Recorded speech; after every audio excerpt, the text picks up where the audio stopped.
আসসালামু আলাইকুম গাইস, সবাই কেমন আছেন? আশা করি সবাই ভালো আছেন। আজকে একটা নতুন ভিডিও নিয়ে আপনাদের সামনে হাজির হয়েছি। ভিডিওটা একটা নতুন প্রোডাক্ট সম্পর্কে। প্রোডাক্টের ইতিমধ্যে আপনারা স্ক্রিনে দেখতেই পাচ্ছেন। প্রোডাক্টের নাম হচ্ছে হ্যাপিসল। হ্যাপিসল এটা একটা হচ্ছে নেসাল ড্রপ, অর্থাৎ হচ্ছে নাকের ড্রপ। হ্যাপিসলের একটা নাম রয়েছে, সেটা হচ্ছে সোডিয়াম ক্লোরাইড বিপি 0.9%। এটা হচ্ছে একমি ফার্মাসিউটিক্যাল লিমিটেডের একটি প্রোডাক্ট। একমি ফার্মাসিউটিক্যাল লিমিটেড এটা বাজারে হ্যাপিসল নামে অ্যাভেলেবল করেছে। এছাড়াও অন্যান্য কোম্পানির আরও বিভিন্ন নামে বাজারে অ্যাভেলেবল রয়েছে। আজকে আমরা জানবো এই হ্যাপিসলের কাজ কী, হ্যাপিসলের দেওয়ার নিয়ম কী, অর্থাৎ ব্যবহারের নিয়ম কী, হ্যাপিসল কাদের দিতে হয় এবং হ্যাপিসলের দাম কত ইত্যাদি সম্পর্কে বিস্তারিত।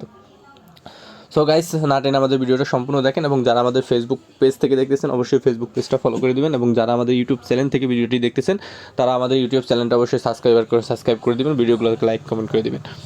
আজকে জানবো হ্যাপিসল সম্পর্কে বিস্তারিত। হ্যাপিসলের কাজ কী? হ্যাপিসল হচ্ছে একটা নাকের ড্রপ। এটা হচ্ছে নাকে দেওয়া হয়। এটা হচ্ছে নিউবর্ন বাচ্চাদের জন্য, অর্থাৎ জন্মের পর থেকে 6 বছর বা 7 বছর পর্যন্ত যেসব বাচ্চারা থাকে এইসব বাচ্চাদের জন্য এই হ্যাপিসল ড্রপ।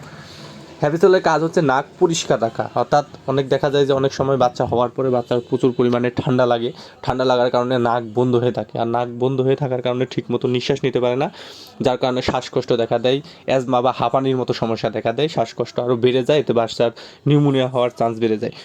বা অনেক সময় দেখা যায় লাঞ্চে বা ফুসফুসে ইনফেকশন হয়ে যায়, ঠিকমতো নিঃশ্বাস নিতে পারে না, যার কারণে অ্যাজমা হয়ে যায়, ঠান্ডা কাশি আরও বেড়ে যায়। ঠিকমতো বাচ্চারা ঘুমাইতে যেতে পারে না, এই জন্য রাতে দেখা যায় রাতে ঘুমায় না, নাক বন্ধ হয়ে থাকে, শ্বাসকষ্ট হয় এবং প্রচুর পরিমাণ কান্না করে। সেসব বাচ্চাদের জন্য হচ্ছে এই নেসাল ড্রপ। অর্থাৎ বাচ্চা জন্মের পর থেকে 6 বছর পর্যন্ত আপনারা এই নেসাল ড্রপটা ব্যবহার করতে পারবেন এবং এটা দিনে 6 থেকে 7 বার পর্যন্ত ব্যবহার করা যায়, এতে কোনো সমস্যা নাই।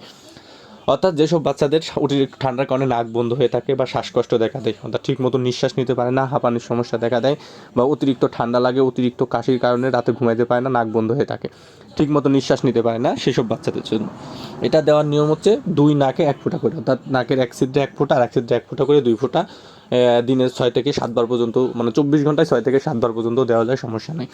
যদি এর থেকে বেশি সমস্যা হয় তাহলে আরও বেশিও দেওয়া যায়, সমস্যা নেই।